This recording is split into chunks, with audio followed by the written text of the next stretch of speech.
Assalamualaikum warahmatullahi wabarakatuh. Saya Hirunisa dari Prodi PGMI semester 3, Stid Al-Ibrahimi Bangkalan. Saya membuat video ini sebagai pemenuhan tugas dari mata kuliah studi hadis. Di sini saya akan sedikit menerangkan tentang pembagian hadis berdasarkan kualitasnya, yaitu hadis sahih, hasan, dan dhaif. Ada 4 masa dalam sejarah penulisan hadis. Yang pertama, masa pembentukan. Masa pembentukan ini terjadi pada saat Nabi Muhammad SAW masih hidup. Beliau melarang para sahabat untuk menulis hadis karena dikhawatirkan akan tercampur dengan tulisan Al-Quran.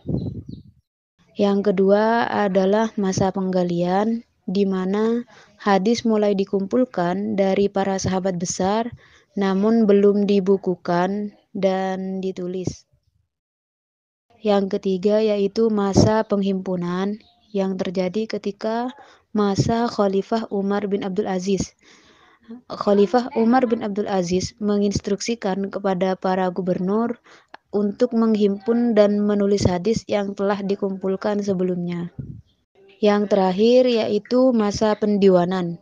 Masa pendiwanan ini terjadi pada abad ke-3 Hijriah, di mana hadis sudah ditulis dan dikelompokkan. Berdasarkan kualitasnya, hadis terbagi menjadi 3, yaitu hadis sahih, hadis hasan, dan hadis dhaif. Hadis dapat dikatakan sahih apabila memenuhi 4 syarat yang telah ditetapkan. Syarat yang pertama yaitu sanadnya bersambung, atau antara perawi yang satu dengan yang lain sampai kepada Nabi Muhammad itu selalu bersambung dan tidak pernah putus-putus. Syarat yang kedua yaitu perawinya adil dan dhabit.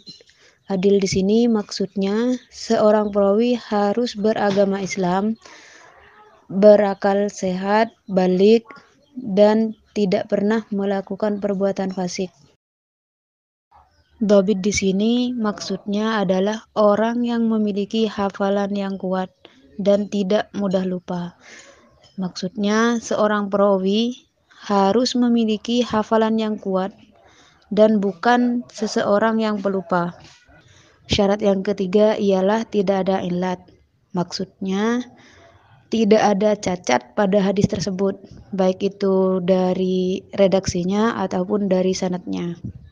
Sedangkan yang terakhir yaitu tidak ada syadz. Maksudnya hadis tersebut tidak boleh bertentangan dengan hadis yang kualitasnya lebih baik dari hadis tersebut. Nah, ini adalah contoh hadis yang diriwayatkan oleh Al-Bukhari dalam kitab Sahihnya juz 4 halaman 8. Nah, hadis ini termasuk hadis sahih. Kenapa hadis ini bisa dikatakan hadis sahih? Nah, ini karena hadis ini sudah memenuhi 4 syarat hadis sahih. Yang pertama tadi syaratnya adalah sanadnya bersambung. Nah, di sini sudah ada beberapa perawi seperti Musaddad, Mu'tamir, dan lainnya. Dari Musaddad ini sampai ke Nabi Muhammad, ini sanadnya bersambung, tidak putus pada salah satu perawi. Para perawi yang ada di sini ini memiliki tingkat hafalan yang bagus atau bisa disebut dengan dhabit. Dan juga pada hadis ini tidak terdapat illat dan syadz, sehingga hadis ini memang masuk pada hadis sahih. Sedangkan pembagian hadis yang kedua yaitu hadis hasan. Hadis hasan ini adalah hadis yang memenuhi syarat-syarat hadis sahih, namun salah satu perawinya memiliki tingkat kedhabitan yang rendah. Nah, ini adalah contoh hadis hasan, di mana pada hadis ini memang memenuhi semua syarat-syarat hadis sahih. Namun ada salah satu perawinya yang memiliki tingkat kedhabitan rendah, yaitu Ja'far bin Sulaiman ad-Dabai. Oleh karena itu, hadis ini digolongkan pada hadis hasan, bukan hadis sahih. Sedangkan pembagian hadis yang terakhir yaitu hadis dhaif atau bisa disebut dengan hadis yang lemah. Hadis dhaif adalah hadis lemah yang tidak memenuhi syarat hadis sahih dan hasan.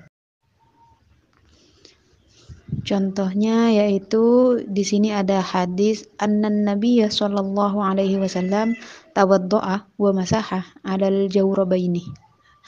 Hadis ini masuk pada kriteria hadis dhaif karena sanadnya tidak bersambung atau berhenti pada salah satu perawi. Atau bisa juga perawinya ada yang pelupa, sehingga hadis ini masuk pada kriteria hadis dhaif. Mungkin cukup sekian yang dapat saya sampaikan. Semoga apa yang saya sampaikan dapat dimengerti dan bermanfaat. Assalamualaikum warahmatullahi wabarakatuh.